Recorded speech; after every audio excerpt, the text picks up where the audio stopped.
Air yang mengalir tidak dapat berbalik arah, itulah hidup kita.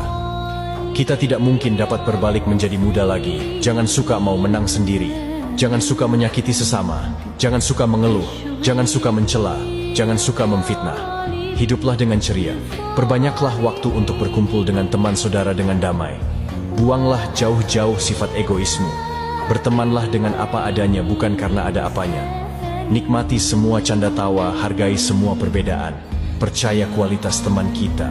Jaga perasaannya, tutupi aibnya. Jangan sekali-kali terbesit buruk sangka dalam pikiranmu terhadapnya.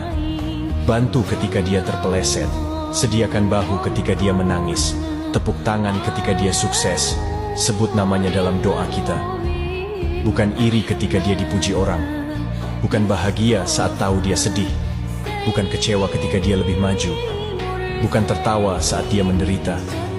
Bertemanlah dengan hati yang baik dan tulus ketika hatimu baik dan tulus. Percayalah Allah juga akan selalu bersama kita. Mari bersahabat sampai Allah memanggil kita pulang ke hadiratnya.